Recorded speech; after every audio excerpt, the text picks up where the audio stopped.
searched many years on end. There was none that my soul could depend. My soul cries out for your presence in here. This very hour, for your presence in here. In His name I find, in His name I find, in His name I find the peace I seek. In His name I find, in His name I find, in His name I find the joy I seek.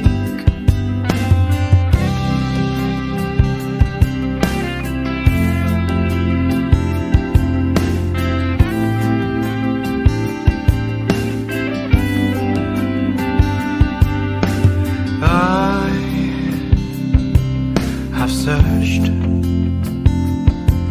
many years on end. There was none that my soul could depend. My soul cries out for your presence in here.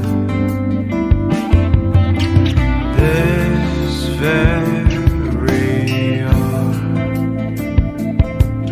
for your presence in here. In His name I find, in His name I find, in His name I find the peace I seek. In His name I find, in His name I find, in His name I find the joy I seek.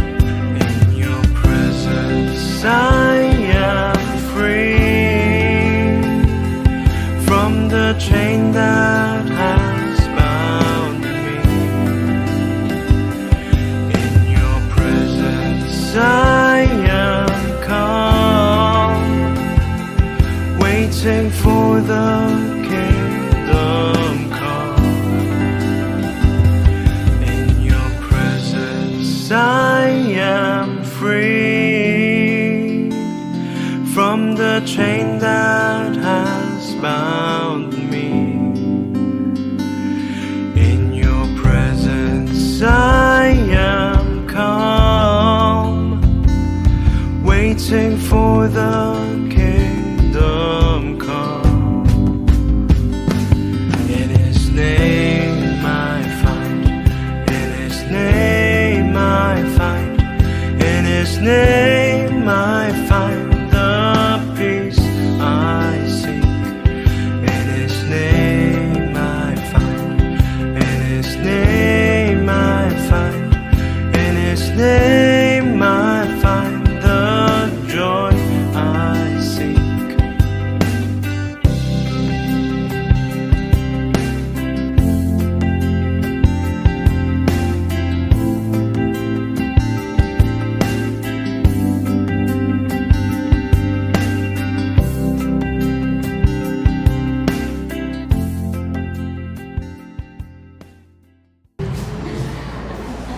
Good morning po sa ating lahat.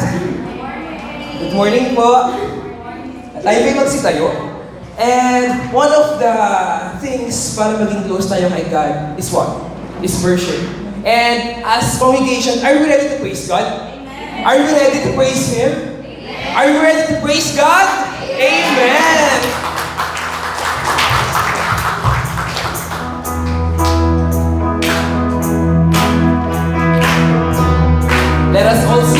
face right now.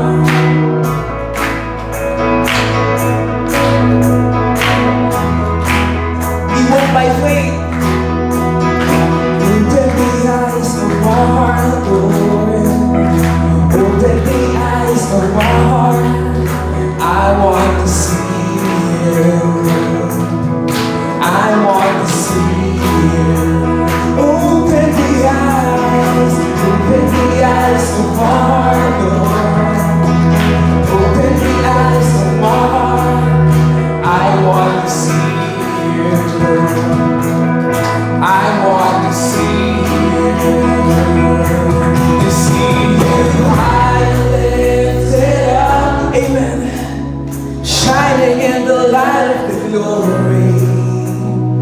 Pour out your power and love as we sing holy, holy, holy. Open the eyes of my heart, Lord. Amen.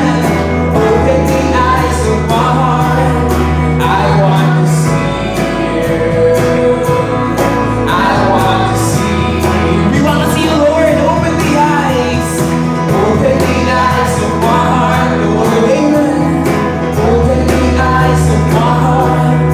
I want to see you. I want to see you. To see you high and lifted up, shining in the light of your glory. Pour out your power and love as we sing holy, holy, holy. To see you high and lifted up, shining in the light of your glory. Pour out your power and love as we sing holy, holy, holy. To see you high and lifted up, shining in the light of your glory. Pour out your power and love as we sing holy, holy, holy. We want to see you, God. We want to see you higher, Jesus. We walk by faith and not by sight, Jesus. Open the eyes of my heart, Lord. Open the eyes of my heart. I want to see you. I want to see you. Open the eyes of my heart, Lord. Open the eyes of my heart. I want to see you. We want to see you.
is our God.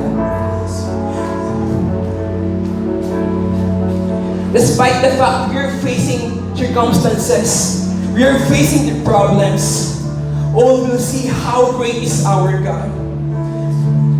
And you see, all the problems that has passed, has also been the Lord. And right now, we want to see how great is our God. We want to hear how great is your God. I want to see how great that my God, and we want to see how great is our God right now. You're having testimony right now. You have different stories.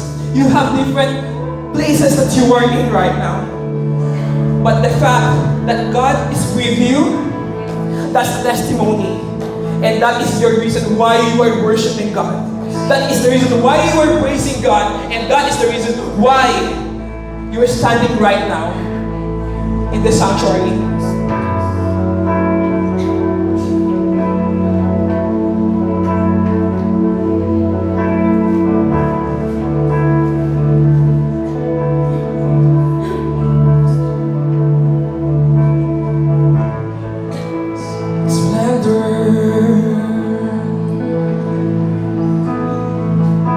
Splendor of the King, clothed in majesty, and all the earth rejoice, all the earth rejoice. He wraps himself in light and darkness. Darkness tries to hide, and trembles at his voice, trembles at his voice. How great is our God? Sing with me, how great is our God? Oh, see how great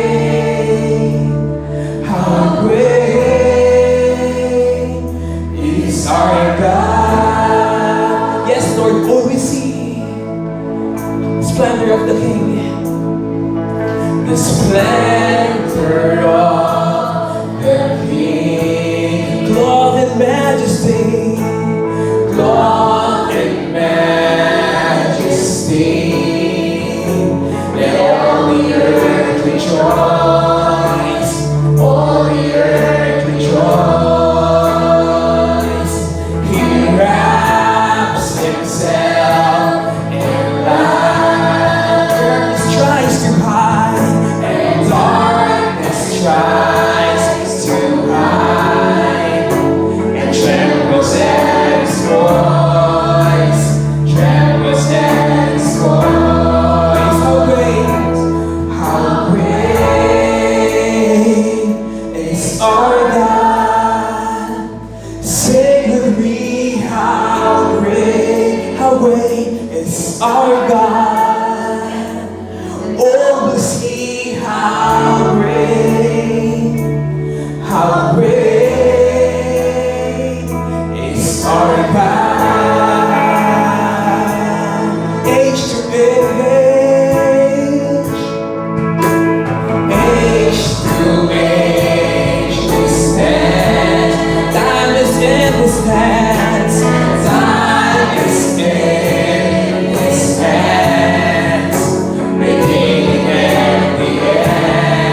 more. How great, congregation. You're the name above all names. You're the name. You're worthy. You're worthy of all praise. And my heart will sing, how great is our God.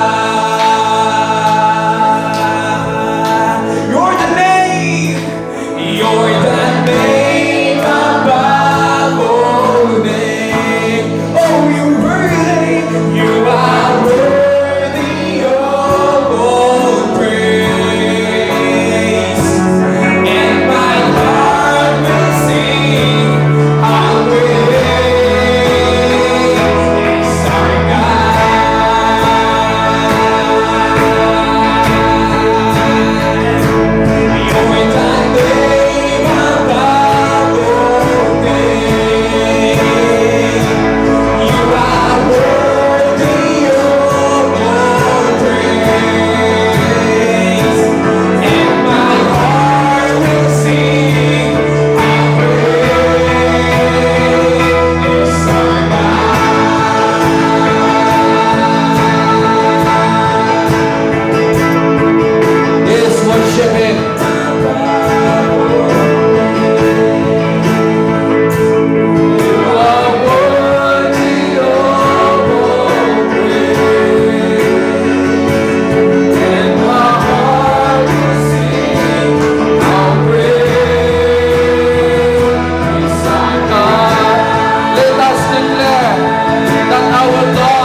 Hallelujah.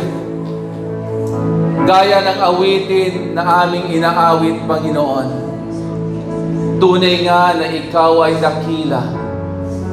Ikaw ang Diyos na makapangyarihan. Ikaw ang Diyos na lubos na nagmahal sa bawat isa po sa amin. Kaya sa oras na ito po, Panginoon, patuloy ka naming itinataas sa aming pong kalagitnaan. Because your name, Father God, is the name above every name.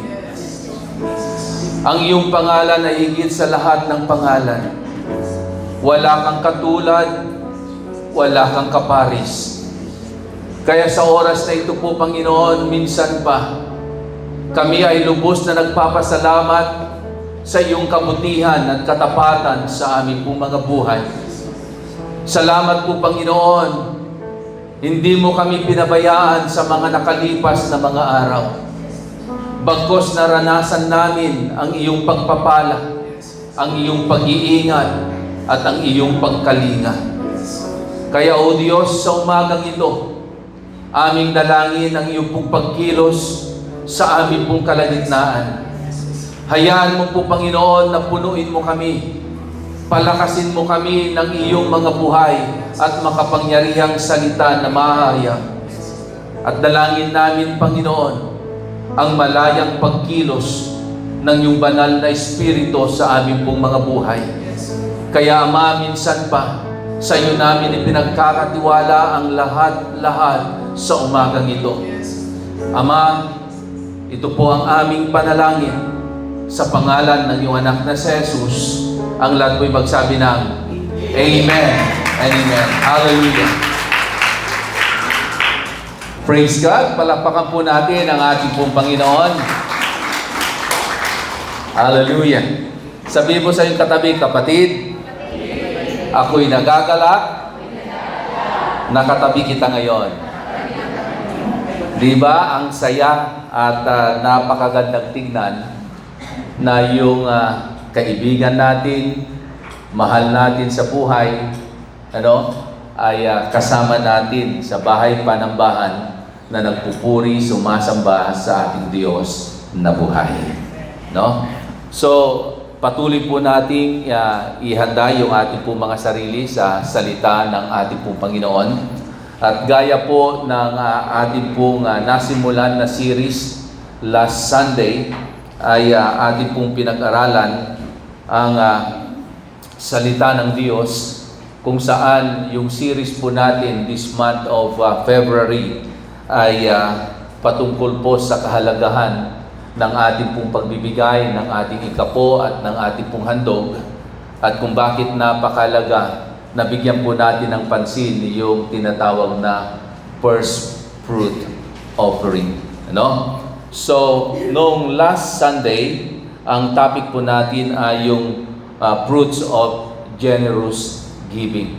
At ako po'y naniniwala na lahat po ng anak ng Diyos na meron pong tunay na pagkakilala sa ating pong Panginoon ay tayo ay nagkaroon ng bagong buhay na tinatawag na tayo ay naging generous sa lahat po ng bagay. At sa umagang ito, bilang pagpapatuloy sa ating pong series, aking pong papamagatan ang ating pong pag-aaral na ito'y kukunin po natin sa 2 Corinthians chapter 8 verse 2, na ang topic po natin ay the power of sacrificial giving. No? The power of sacrificial giving. Sabi po dito sa salita ng Diyos in 2 Corinthians chapter 8 verse 2.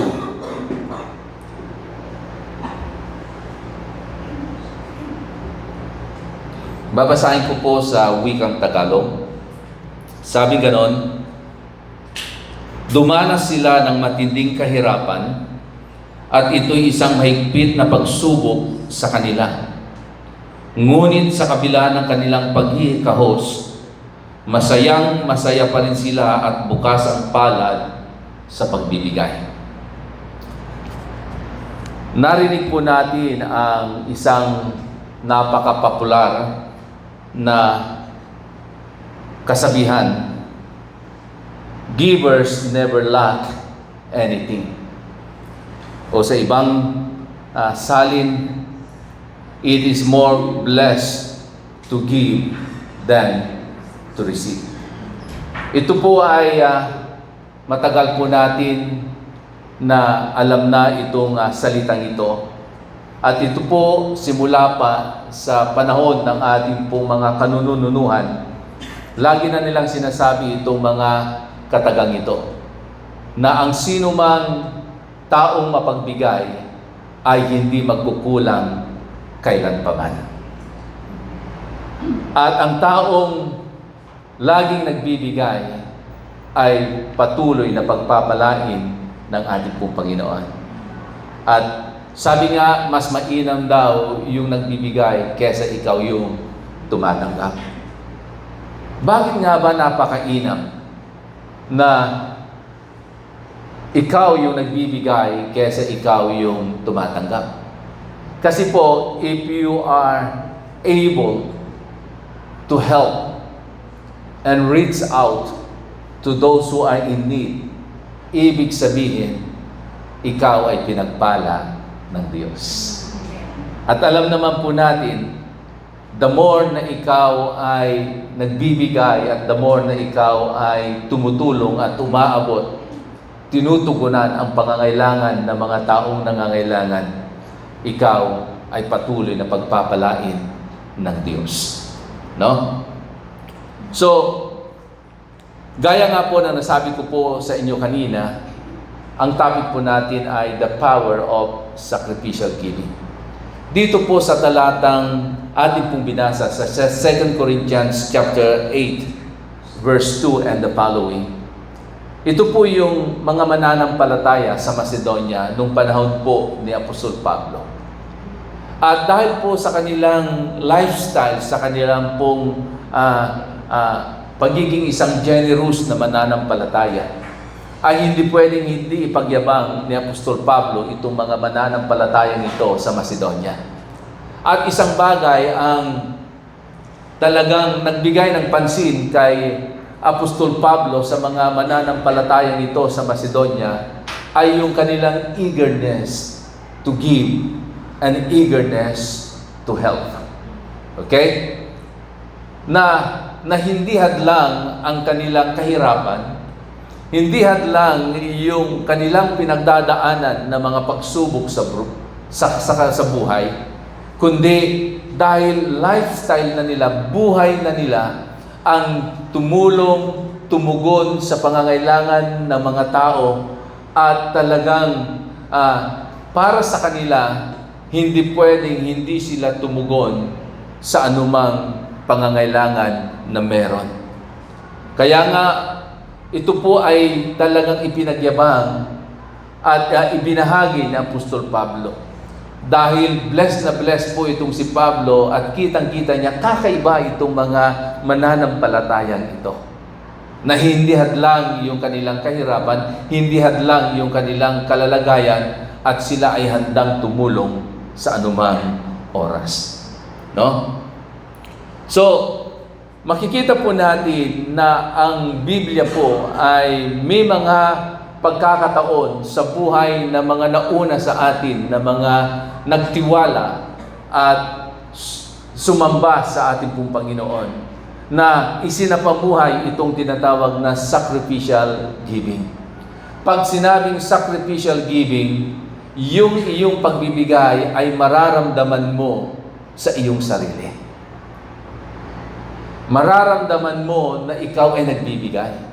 Hindi yung nagbibigay ka dahil sobra-sobra ang iyong resources, kundi nagbibigay ka dahil merong pangangailangan at ito na ay buhay mo.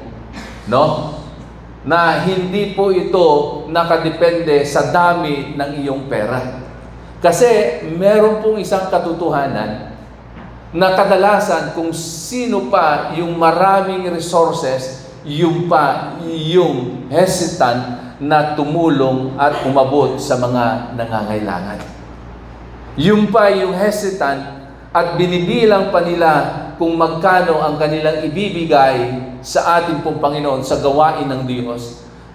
Pero dito po makikita po natin sa ating pong karanasan kung sino pa yung kokonti ang resources, yung pa mismo ang merong pong desire na tumulong.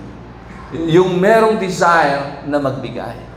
Kaya nga po, hindi po dahilan yung ating pong nakasanayan na ako ay magiging faithful sa aking pagbibigay pag ako ay pinagpala na ng Diyos.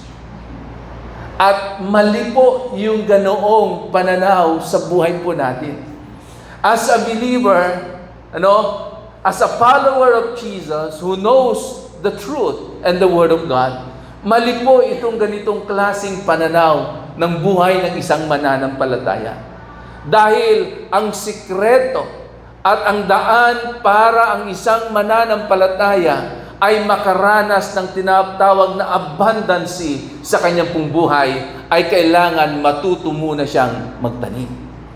Matuto muna siyang magbigay. Matuto muna siyang umabot sa mga taong nangangailangan ng tulong.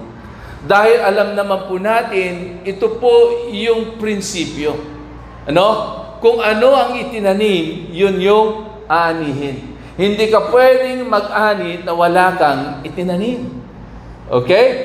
Kung ito ay prinsipyo sa natural, ito rin ay prinsipyo sa Diyos. Pero sa ating pong Panginoon, yung sukatan na meron ng sensya sa natural ay ibang-iba ang sukatan na meron ang ating pong Panginoon. Kasi, bagamat sa tingin ng tao, maliit ang iyong bibigay, pero dahil ang Diyos ay makapangyarihan at alam niya yung kondisyon ng puso ng bawat nagbibigay, sisirain ng kapangyarihan ng Diyos, yung nakasanayan ng tao, bagkos ang tatanggapin ng tao na lubos na nagbibigay at tumutugon sa salita ng ating Panginoon ay higit pa doon sa kanyang inaakala. Higit pa doon sa nakasanayan na pwedeng maranasan at tanggapin ng tao. Dahil sa ating pong Panginoon, pwede siyang magbigay 100-fold. Pwede siyang magbigay double portion. Ano? Pwede niyang doblehin, pwede niyang 100 iba yung ibibigay niya sa iyo. Dahil ang Diyos ay makapangyarihan. He can do everything. Okay? Kaya niya na ikaw ay kanyang pagpalain. Pero, meron po tayong mga dapat na gawin sa ating po mga buhay. As the Word of God says, na kailangan nating tumugon doon sa salita ng Diyos. So, in the Bible, marami pong instances at pangyayari na talagang ipinakita ng Biblia. At ito'y ginawa ng mga nauna sa atin na nagtiwala sa Diyos kung gaano makapangyarihan, how powerful is yung tinatawag na sacrificial giving.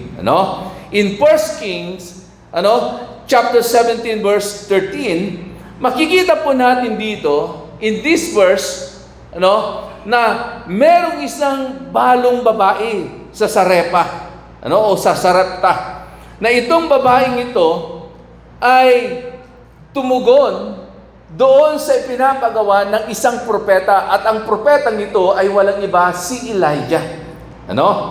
Na siya ay gumawa ng tinapay o ng pagkain doon sa natitirang harina at langis na meron siya ng kanyang anak.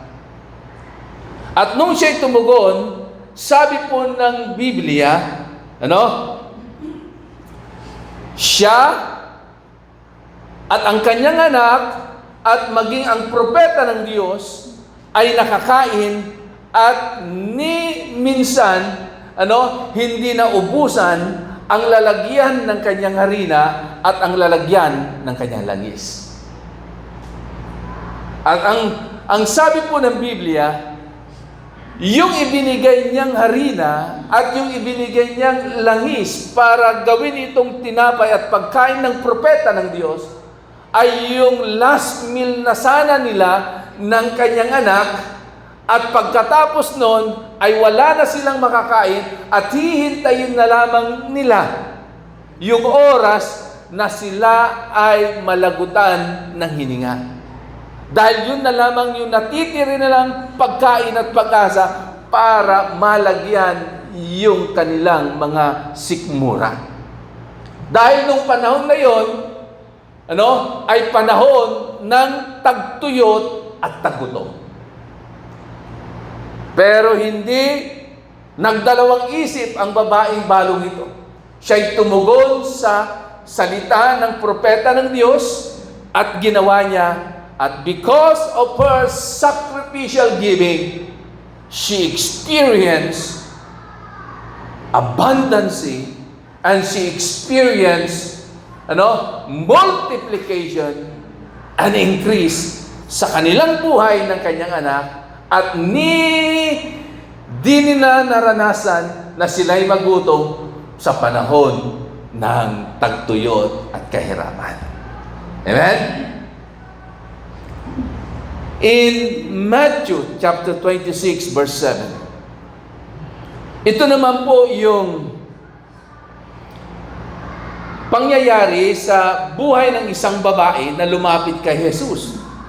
Habang si Jesus ay pumasok sa bahay ng isa sa kanyang mga alagad, at dito po sa pangyayari ito, sa kanilang pagkakataon na ganoon na sila'y kumakain na kasama ni Jesus ang kanyang mga alagad, biglang pumasok ang isang babae. At itong babaeng ito, dahil sa sobrang pagmamahal niya kay Jesus, dala-dala niya yung kanyang mamahaling pabango. At nung siya'y lumapit kay Jesus, binasag niya yung lalagyan ng pabango at ibinuhos niya itong pabangong ito sa ulanan ni Jesus. At alam niyo po, sabi po ng Biblia, itong perfume na ito, na dala-dala nung babaeng ito, na ibinuhos ang pabangong ito kay Jesus, ay nagkakahalaga ng 1 taong sweldo ng isang tao. Ganoon kamahal yung pabango na yon nung panahon na iyon. Pero hindi po pinaghinayangan ng babaeng ito dahil sa tindi ng kanyang pagmamahal kay Jesus. Hindi niya inisip na sayang yung halaga ng pabango na yon. Okay? Dahil itong si Judas, nung maamoy niya at makita niya yung ginawa ng babae, sabi niya, sayang. Sayang yung pabango. Pero itong babaeng ito, hindi siya nanghinayang. At alam niyo po kung ano ang nangyari. Siya'y pinatawad ng Diyos sa kanyang kasalanan. Siya'y tinanggap ng ating pong Panginoon. At dahil sa ginawa ng babaeng ito, sa pabango na iyon, na kanyang inhalay, inoffer kay Jesus, ay naging daan para ang kanyang ginawa at ang kanyang buhay ay hindi makakalimutan at patuloy na pag-uusapan ng tao habang ang Biblia ay nag-i-exist. Amen? Sacrificial giving. Hindi pinaghinayangan. Amen? In Mark chapter 12, verse 41 to 44, dito po, makikita po natin ang isa namang babaeng balok. Okay? Sunod-sunod, puro babae. Kasi kung titignan po natin sa ating pong congregation, 80% babae. Okay? Pero hindi ibig sabihin na ang mensahe po ngayon ay para sa inyo lamang. Pero ito'y para sa lahat, pati sa ating po mga kapatiran na nandyan po sa online ngayon. Okay? In Mark chapter 12, verse 41 to 44, ito naman po yung pangyayari na merong isang babaeng balo pumasok sa templo. Ano? At nung oras na nang maghuhulog ang lahat ng mga tao doon sa templo ng kanilang offering, sa offering basket, itong babaeng balong ito, hinulog niya yung natitira niyang kayamanan. Okay? Yung natitira na niyang kayamanan ay hinulog niya doon sa offering box o offering basket. At sa tingin ng mga tao na nandoon, lalo-lalo na yung mga mayayaman, napakaliit yung kanyang ibinigay. Sapagkat sabi po ng Biblia, yung mga nakasabayan niyang naghulog ng kanilang offering, ng kanilang handog, ay mas marami at higit na mas marami doon sa kanyang hinulog. Pero sabi po ng Biblia, yung mga mayayaman, yung hinulog nila ay sobra lamang o tira-tira ng kanilang kayamanan. Pero itong babaeng ito, she gave what she has left. Kung ano yung natitira sa kanya, kung ano na lamang yung meron siya, ibinigay niya. Okay? Pero tingnan niyo po ang nangyari. Sabi ng Biblia, sino ang kinalukdan ng Diyos? Yung alay ng mga mayayaman o alay ng babaeng balo? The Bible says, kinalukdan ng Diyos ang alay ng babaeng balo. At alam niyo po, sa Biblia, pag ang Diyos ay napasaya natin, at kinalukdan ng Diyos ang lahat ng ginagawa natin, magkakaroon ng bukas na kalangitan at mararanasan natin ang pagkilos ng Diyos sa ating pong mga buhay. Amen? We want to experience open heaven in our life. Nais pa nating maranasan ang matinding pagkilos ng Diyos sa ating pong mga buhay, sa bawat aspeto ng ating pong buhay. Give sacrificially. Learn to live by it. Matuto tayong sa pamuhay itong bagay na ito. Yung tinatawag na sacrificial giving in Acts chapter 2 verse 44. Merong pangyayari dito na makikita po natin after na itong mga early Christian ay mababaan ng kapangyarihan ng Diyos. Doon sa upper room, kakaiba ang nangyari sa kanila. Okay? Sabi po dito, the early church members, most of them sold their property and possession to give to anyone in need. Grabe po yun. Ipinagbili nila ang anumang bagay na meron po sila. At kanino nila ibinigay? Not only they give to the work of the Lord, but they give to those who are in need. Kaya nga, mga minamahal kong kapatid, huwag tayong manghinawa na tumulong at umabot sa mga taong nangangailangan. Dahil yung ginagawa nating pag-abot at pagtulong, hindi nasasayang. Huwag mong tignan, sayang yata yung tulong na ibinigay ko sa tao. Kapatid, kung yan ay ibinigay mo na tulong ay ayon sa bukal ng iyong puso, kapatid, yan ay hindi lingid sa ating Panginoon. Amen? Kitang-kita ng Diyos because of your good deeds. Anong sabi po ng Biblia? You will experience a reward from God. Amen? Ito po yung bunga ng pagiging mananampalataya po natin. Yung pagiging Kristiyano natin. Yung pagiging matulungin po natin. Doing good works. Alam nyo, doing good works to other, ito'y bunga ng pagiging mananampalataya po natin. Dito nakikita that we are the followers of Jesus. Nakakalungkot at alam niyo po, masasaktahan ang body of Christ, ang katawan ni Kristo, pag merong isang tao na nagsabi, born again pa man din yung taong yun, pero napakadamot.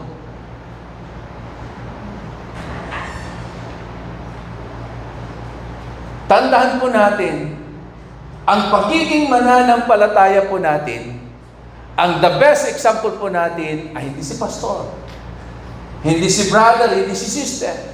Ang the best example po natin why we need to be generous to those who are in need ay ang ating Panginoong Jesucristo. Kasi ni minsan, hindi niya ipinagkait ang kanyang sarili na ialay doon sa krus ng Kalbaryo upang sa ganon, ikaw at ako, tayong lahat ay mapatawad sa ating mga kasalanan at madubos tayo doon sa kapahamakan at magkaroon tayo ng buhay na walang hanggan. Amen? In Acts chapter 4, verse 32, kung kanina, the early church member, they able to sold their property and possession to give to anyone in need.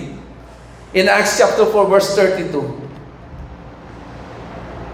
the early church, sabi ganon, they shared everything they had. They shared everything they had. Ano mang bagay na meron daw sila, ibinabahagi nila sa mga tao. Ibinabahagi nila sa mga nangangailangan. So dito pa lamang makikita po natin grabing sakripisyo ang ipinamalas ng mga taong ito. Ano? At sabi po ng Biblia, because they are willing to share everything they have, sabi po ng Biblia, kahit tignan niyo po, walang isa man sa kanila na naghirap at nagkulang at nangailangan. Amen? Hallelujah! Napakagandang tingnan na ang mga mananampalataya at anak ng Diyos ay nararanasan ang probisyon ng Diyos sa kanilang buhay. Pero tandaan po natin, yung mga blessing na yan na meron po tayo, hindi ibinigay ng Diyos na i-enjoy mo lamang. sarilinin mo lamang. The reason God give you those blessing and provision, and God allows you to live in abundance, because God sees your heart, and God knows that you can be a good steward. Amen? At alam ng Diyos na ikaw ay magiging isang mabuting katiwala ng mga kayamanan na yan, ng mga bagay na yan. Pero, likas na merong mabuting katiwala at hindi mabuting katiwala. Tandaan po natin, hindi lahat ay pinagkalooban ng pare-parehas. Naalala niyo po yung binigyan ng 10, yung binigyan ng 5 at binigyan ng 1. Yung binigyan ng 10 because he is a good steward. Anong ginawa niya? Nung tinanggap niya yung 10, ipinangalakan niya, ginamit niya, at ipinapalago niya. Ano ang naging response nung taong nagbigay sa kanya? Natuwa. At alam po, hindi lamang natuwa. Sabi ng Biblia, bigyan pa siya. Yung binigyan ng 5, ganun din. Naparami niya. Natuwa yung nagbigay sa kanya at binigyan pa rin siya. Pero yung binigyan ng 1, hindi siya naging mabuting katiwala. Ibinaon niya. Dahil akala niya sarili niya yun. Dahil nasa isip niya, kahit yung taong nagbigay sa kanya, kukunin yun. Kaya anong ginawa niya? Ibinaon niya. Walang multiplication na nangyari. Walang increase na nangyari. Pero nung response sa kanya ng taong nagbigay sa kanya, hindi lamang siya tamad, kundi wala siyang kwentang tao. Alam niyo po nangyari?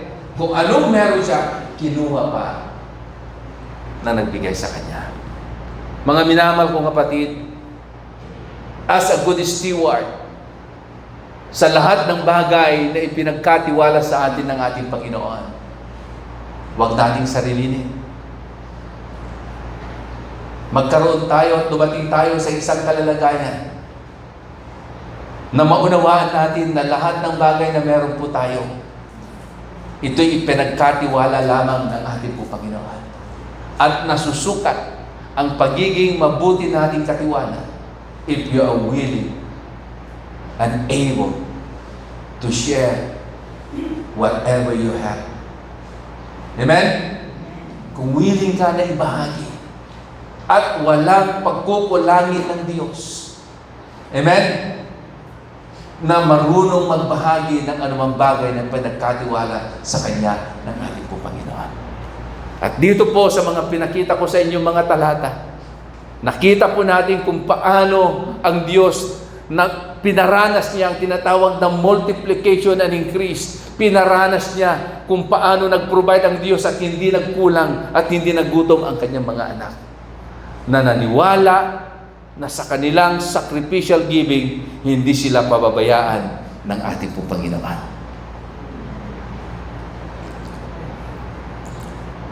Anong lesson po ang makikita po natin dito? Kung sakaling tayo po ay tutulong o tumulong man, no? Tumulong tayo na merong kasamang pagmamahal. Alam niyo po, sa bawat pagtulong natin, pag hindi natin sinamahan ng pagmamahal, masasaktan tayo. Mahihirapan tayo. Baka maghihinayang pa tayo. Amen? So ano ang mga magiging benepisyo if we apply this sacrificial giving sa ating pong mga buhay? What are the benefits of sacrificial giving? Number 1, actually there are so many benefits na pwedeng maranasan ng tao pag siya po ay namuhay at isinamuhay itong tinatawag na sacrificial giving. But this morning, bibigyan ko kayo ng 3 benepisyo. 3 benefits of sacrificial giving. Number 1, sacrificial giving stores up heavenly riches for you. Tayo daw ay nag-iipon ng kayamanan sa langit. Okay? Kaya merong sinasabi ang Biblia, mas mainam daw ng tao ay mag-ipon ng kayamanan sa langit kaysa mag-ipon ng kayamanan dito sa lupa. In Proverbs chapter 1, at Proverbs chapter 11 verse 24 to 25. Why sacrificial giving stores up heavenly riches sa bawat isa po natin. Sabi po dito ni Haring Solomon na pinakamatalinong tao na nabuhay sa ibabaw ng lupa, yung kanyang karunungan ay hindi kayang pantayan. Dahil yung karunungan na meron siya, mismo ang Diyos ang nagbigay ng wisdom sa kanya. At dahil sa grabing karunungan na meron po siya, namuhay siya na punong-puno ng kasaganaan. At siya rin na nagsabi, in Proverbs chapter 11 verse 24 to 25. In verse 24, sabi ganon sa wikang Tagalog, ang taong mapagbigay ay lalong yumayaman.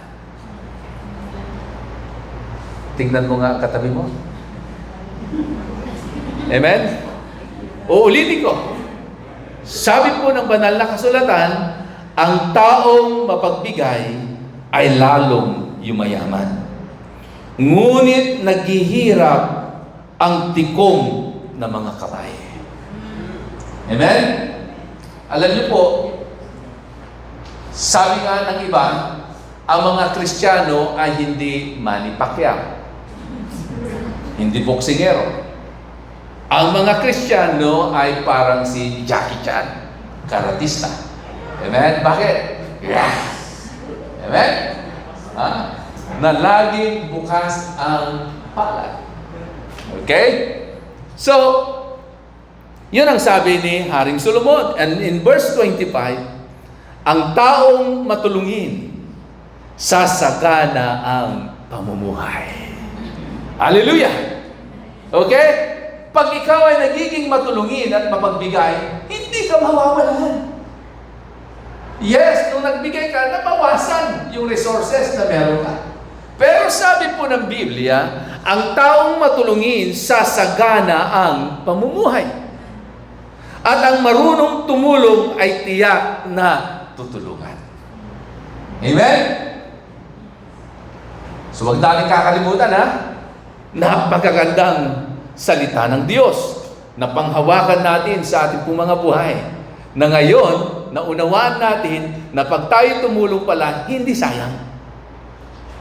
Hindi mababawasan yung ating pong kayamanan, bagkus madadagdagan pa. Amen?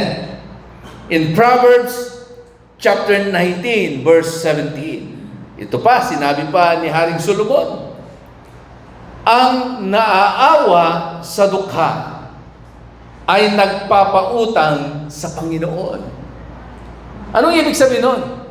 Pag ikaw raw ay nahabag, tumulong, inabot mo, tinugunan mo ang pangangailangan ng taong mahirap o ng taong dukha at taong nangangailangan. Ano sabi doon?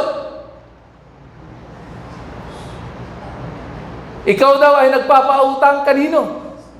Sa Diyos. Ibig sabihin, wala mang maibalik sa iyo yung taong tinulungan mo.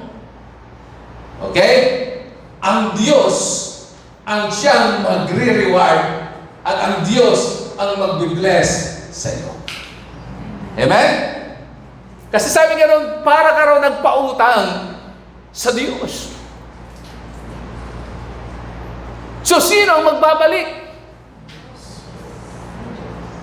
Hindi man kayang ibalik sa iyo ng taong tinulungan mo, pero ang Diyos ang gagawa ng kapamaraanan para lahat ng ginawa mong kabutihan at pagtulong, mararanasan mo ang kapangyarihan ng Diyos at ang provisyon ng Diyos sa iyong buhay. Amen? Ito pa. Ang ganda ng sinasabi ni Solomon dito. Proverbs 22, verse 9. Ang taong nagbibigay ng pagkain sa dukha ay tiyak na pagpapalain. Pero pag nagbigay ka, hindi naman yung malapit ng mapanis. Pag nagbigay ka ng pagkain, hindi naman yung expired na. Sasabihin mo, hindi, meron pa namang 3 months provision eh. Pwede bang kainin? So, ibig sabihin, ibigay po natin yung the best. Pag tayo tumulong, ibigay na natin yung talagang mainam na tulong. Okay? Kasi, walang ibang makikinabang kundi ikaw rin na umabot. Ikaw ay pagpapalain ng Diyos. Proverbs 28, verse 27. Sino dito ang gustong makaranas na hindi na siya magkukulang? Amen. Okay? Ba't yung iba ayaw magtaas ng kamay?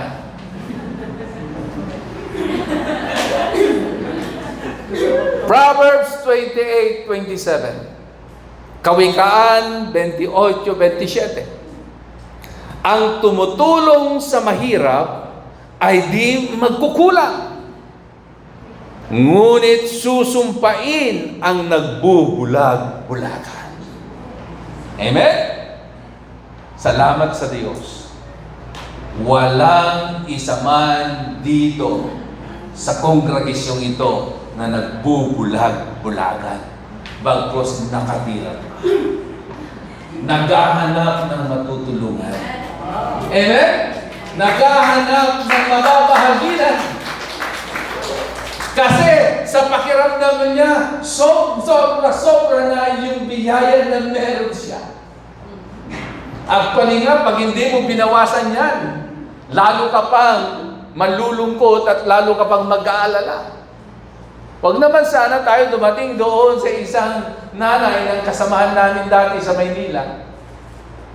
Tuwing kami ay nagdo-donwats araw-araw, 5 o'clock to 6 o'clock in the morning, lagi siyang sumasama.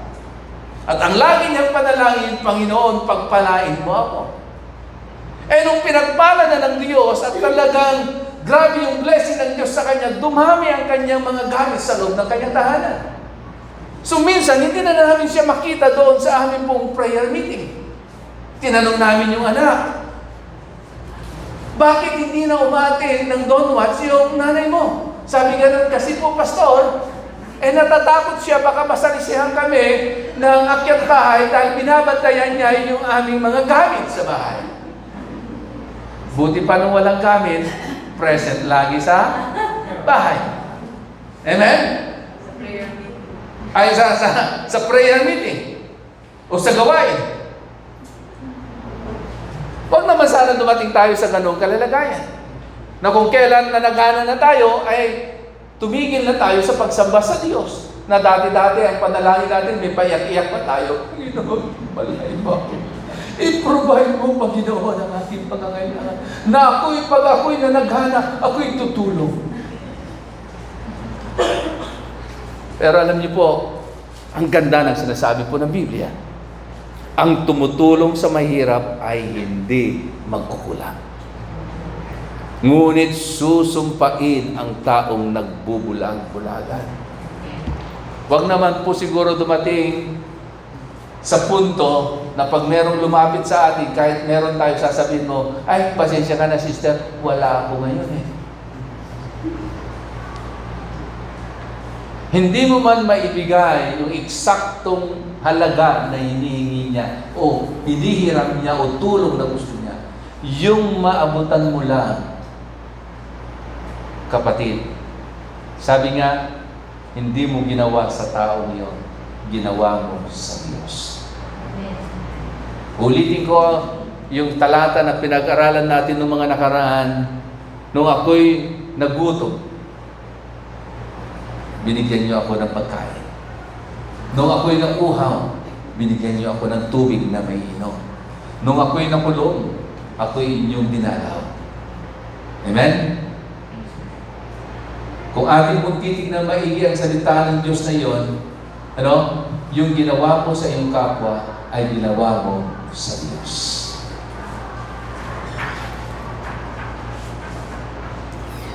Pangalawa, second benefits of sacrificial giving. It is a fragrant offering, an acceptable sacrifice which is pleasing to God.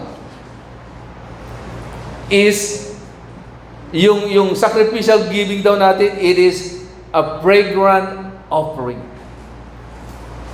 In Genesis chapter 8, verse 20 to 21, sabi po ng salita ng Diyos, and the Lord smelled a salting aroma. Then the Lord said in his heart, I will never again curse the ground for man's sake. Although the imagination of man's heart is evil from his youth, nor will I again destroy every living thing I have done, as I have done. Sabi gano'n. So, makikita po natin, sa ating pong pagbibigay daw ng anumang bagay, ng ating pong ikapo, ng ating pong handog, ito raw ay isang masamyong handog sa ating pong Panginoon. Okay? At ano daw ang nagiging benepisyo ng ating pong pagbibigay? Hindi na raw mararanasan ng mga taong naghahandog sa ating pong Panginoon yung mga sumpa na naranasan ng mga taong namuhay na merong pong tawag noon, di kalugod-lugod sa Diyos. So, ibig sabihin, it will stop the work of the enemy.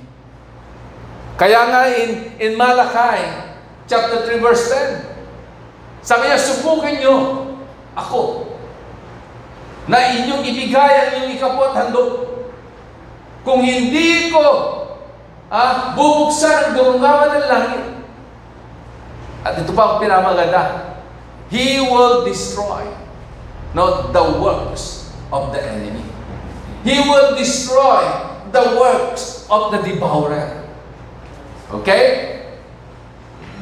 Sasawatayin niya ang anumang gawa ng kaaway sa ating pong mga buhay. Ibig sabihin, maging sa lupa na ipinagkatiwala sa atin ng ating Panginoon, because you learn how to live in a sacrificial giving. Alam niyo po, yung lupa na pinagkatiwala sa atin ng Panginoon, pasasaganain niya ang anumang bagay na itatanim niya.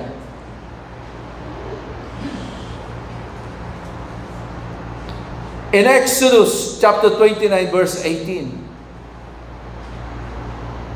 sabi nga, then burn the entire ram on the altar. It is a burnt offering to the Lord, a pleasing aroma, a food offering presented to the Lord. Alam nyo kasi nung unang panahon, pag sila'y nag-alay sa Diyos, kailangan nilang mag-alay ng handog sa pamagitan ng mga hayop na kanilang kakatayin at susunugin. At alam nyo naman po, pag ang isang hayop ay sinunog mo, hindi pwedeng hindi ito manghangamoy. Maamoy mo at maamoy mo. Okay? At sabi ka noon ng Biblia, yung kanilang handog na sinunog, na ibinigay nila sa Diyos, ito po, it is a pleasing aroma unto the Lord. Ito isang kalugod-lugod na handog sa ating pong Panginoon. Na yung amoy nung sinunog na handog na yon ay nakaabot sa lukulukan ng Diyos. At siguradong tatanggapin ng Diyos. Ganon din daw yung bawat pagbibigay po natin. Every time we do a sacrificial giving unto the Lord, to the Lord or to other people, ito raw ay magiging isang pleasing aroma. Na ang Diyos ay nalulugod, na ang Diyos ay natutuwa. Amen? In Psalms 51 verse 19, sabi nga nun, then you will delight in the sacrifices of the righteous, in burnt offerings offered whole. Then bulls will be offered on your altar. Alam nyo, hindi kalapati ang kanilang kinakatay at inaalay. Kung hindi baka, ito po ay tupa o kambing o mga malalaking hayop na merong halaga. Yung mahalaga sa kanila. Dahil sabi ganon, God will be delightful in the sacrifice of the righteous. At sino yung mga righteous? Tayo, na merong relasyon sa ating pong Panginoong Jesucristo. We, as a believer who has a right standing with Jesus. Pangatlo at panghuli. Third benefits of sacrificial giving.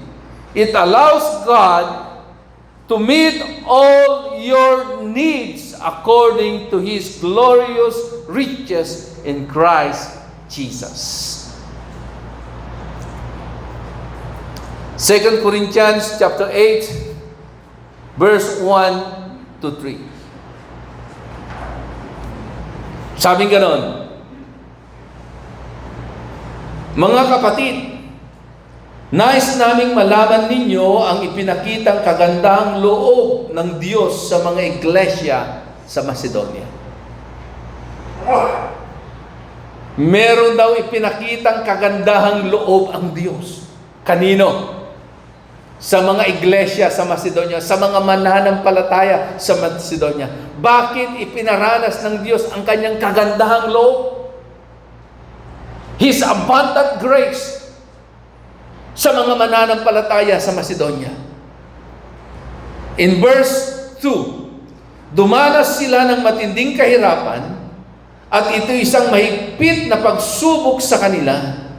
Ngunit sa kanilang paghihikahos, masayang-masaya pa rin sila at bukas ang palad sa pagbibigay. Amen? Ano raw ang naging susi? Why God poured out His abundant grace to these Macedonian believers? Because of the out of severe poverty. Sabi ganon, punong-puno pa raw ng kagalakan at kasiyahan ng kanilang puso na sila ay tumulong at magbigay sa mga taong nangangailangan. Hallelujah! Yung meron lumapit sa iyo kahit na yung mukha ng tao na yun ay paulit-ulit na lang. Hindi na nagsasawa na ikaw ay nilalapitan. Pero kapatid, tanggapin mo itong nakayanan kong tulong sa iyo na nakangiti ka. Hindi yung nakangiwi ka. Kunin mo. Amen? Pero sabi nga noon, out of the severe poverty, they give joyfully. Tuwang-tuwa pa sila na tumutulong. Siguro kung titignan natin baka itong mga tao ito pag merong nangangailangan, siguro tuwan-tuwa pa sila at lumulong, yes, makakatulong na naman ako. Dahil alam nila na pag sila'y tumulong at sila'y umabot ng mga tao na nangangailangan, mararanasan nila muli ang pagdaloy ng grabing kahabagan ng Diyos sa kanilang buhay. They will experience once again God's abundant grace. Hallelujah!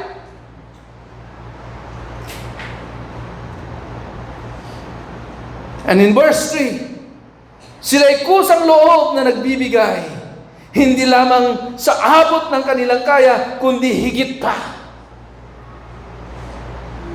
Higit pa raw. Ibig sabihin, hindi sila napipilitan at hindi sila magbibigay ng sobra-sobra doon sa kayamanan na meron sila. Gusto nila na pag sila'y tumulong, mararamdaman ng taong inabutan at tinulungan yung pagtulong na kanilang tinanggap. At sasabihin nila, napakainam naman ng tao na yan, iba't alaga ang isang mananampalataya. Amen? 2 Corinthians chapter 9 verse 6.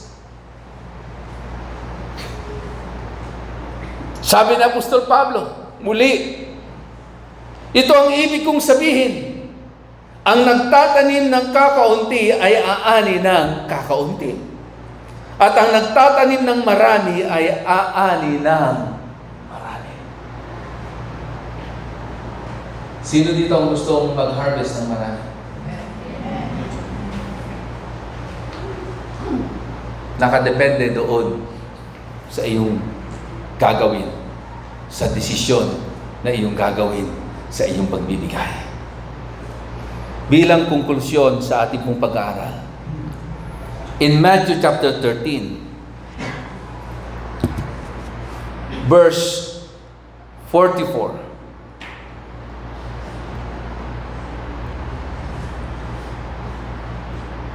tignan natin kung ano sinasabi ng salita ng Diyos bago po tayo manalangin sa oras na ito. In Matthew chapter 13,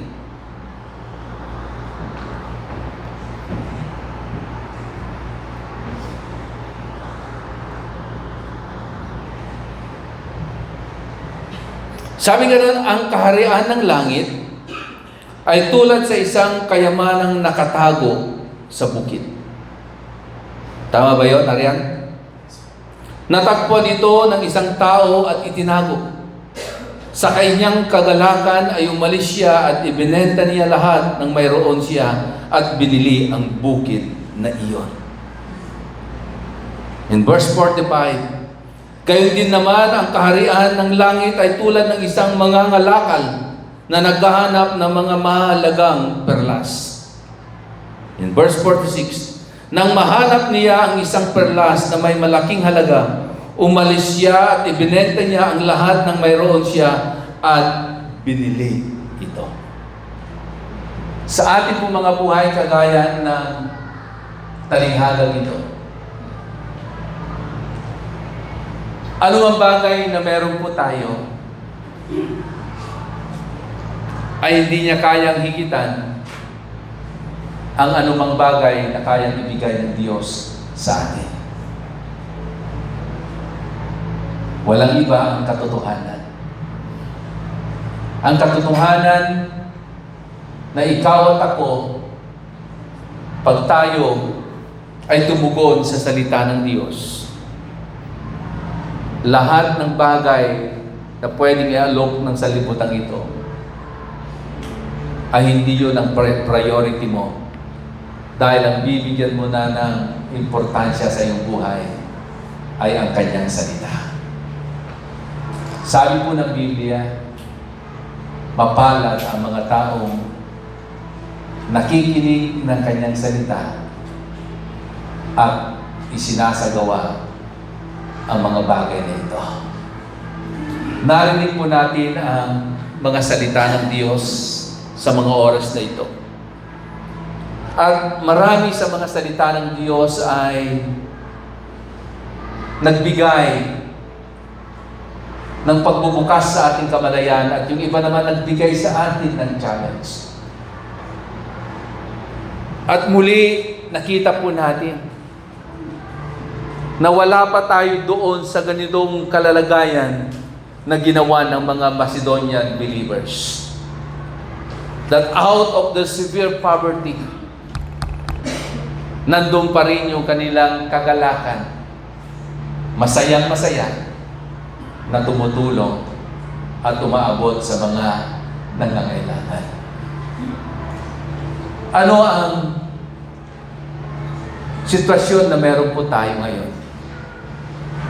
Nandun ka ba sa isang kalalagayan that you are willing to give sacrificially?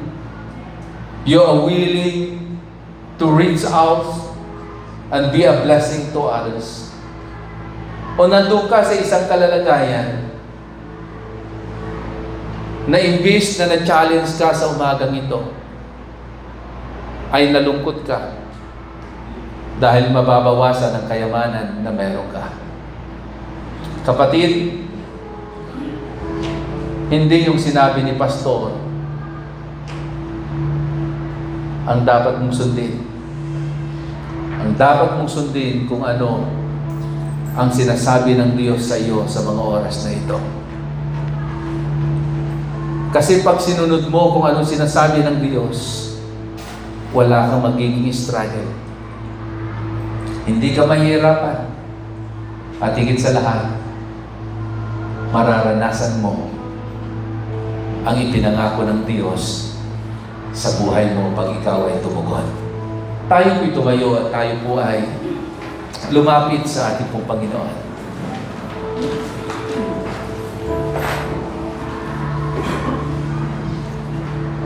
Sa ating pong pagkakatayo, habang ninanamnam po natin ang mga salita ng Diyos na ating pong napakinggan at tinanggap, lumapit tayo sa Kanya. At hayaan natin na ang kapangyarihan ng Diyos ang patuloy na mangusap sa bawat isa po sa atin. Kung kailangan mong kausapin ng Diyos dahil na-challenge ka sa Kanyang salita na iyong napakinggan, open your mouth and talk to Him. Hallelujah.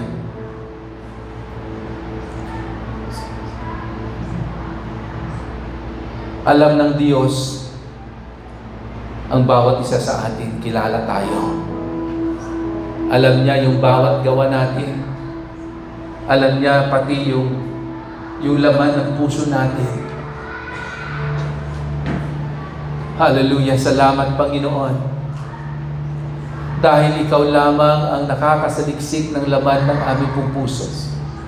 Ikaw lamang ang nakakaalam at nakakabatid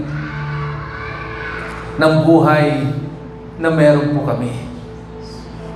Salamat po, Panginoon, sa mga salita mo na aming pong napakinggan sa mga oras na ito. Na minsan pa, Panginoon, muli mong ipinaalala sa amin ang kahalagahan na kami ay mamuhay sa isang tinatawag na sacrificial giving. Yes, mahirap. Masakit. Minsan sasabihin namin, hindi namin kaya. Kaya, Panginoon, sa oras na ito, we ask you grace. Ipadaloy mo ang iyong biyaya sa bawat isa, Panginoon. Upang sa gayon, ang mga bagay na hindi namin kaya ay magagawa namin because of your grace. Salamat po, Ama. Lord, yung mga mananampalataya sa Macedonia, ibinuhos mo ang iyong masaganang biyaya sa kanilang mga buhay. Because when they give it cheerfully, O God. Nagbigay sila at tumulong sila, umabot sila ng tuwang-tuwa, nagagalak ang kanilang mga puso. Ama, sa oras na ito po, Panginoon, maraming salamat dahil mahal mo kami. Ang dahilan kung bakit ito yung mensahe na aming tinanggap sa oras na ito dahil nais mo na ang bawat isa sa amin ay mamuhay ng merong bukas na kalangitan. Dahil nais mo po, Panginoon, na kami makalaya, Lord, sa mga gawa na hindi kalugod-lugod sa iyo. Makalaya, Panginoon, sa pagiging makasarili. Na minsan nakala namin lahat ng bagay na meron kami, ito'y pag-aari namin dahil ito'y bunga ng aming pagpapagal, ito'y bunga ng aming sakripisyo, ito'y bunga ng aming lakas, at ito'y bunga ng aming talino. Pero nakalimutan namin, Panginoon, na yung talino, yung lakas, yung trabaho, yung negosyo na meron kami, ang lahat ng ito, O Diyos, ay galing sa iyo. Dahil dumating yung punto sa aming mga buhay na hiningin namin ang mga bagay na ito sa iyo at iyong ibinigay at iyong ipinagkatiwala sa amin.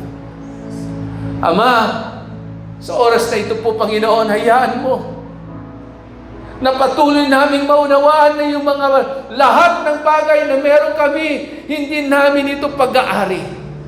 Katiwala lamang kami, O Diyos. Tulungan mo kami na magamit namin ito na makapagbigay ng kaluguran sa iyo. Magamit namin ito, O Diyos, hindi lamang sa aming mga sarili, kundi higit sa lahat for your kingdom, for the advancing of your kingdom. Salamat po, Diyos. Ama, pagpalain mo patuloy ang iyong mga anak. Yung negosyo na meron sila, oh Lord, I pray, oh God, this morning, na maranasan nila ang pabor na nagmumula sa iyo, maranasan nila ang iyong kapangyarihan sa kanilang trabaho. Lord, I pray and I declare favor, oh God. Lord, favor from men, and most of all, favor from you.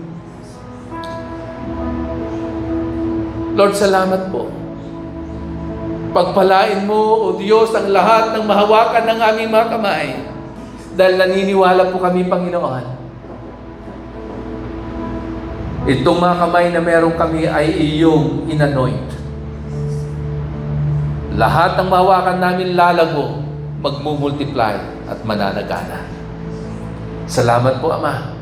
At dalangin ko rin, O Diyos, mula sa araw na ito, walang isa mang anak mo ang magkukulang. Dahil sila'y tatalima sa iyong mga salita. Tatalima sila sa iyong mga pangako. At sa oras ding ito, Father God, aking sinasawata ang anumang gawa ng kaaway sa kanilang mga buhay.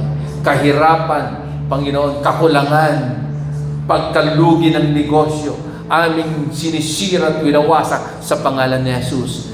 And this very moment, O God, we ask you that you will open the windows of heaven, O God, to your people. Salamat po, Ama. At sa oras ng ito, Ama, minsan pa, patuloy na bigyan mo ng kalakasan. Kalakasang pisikal ang bawat isa, Panginoon, upang kami ay patuloy na makapaglingkod, makapagpuri at makapagsamba sa iyo.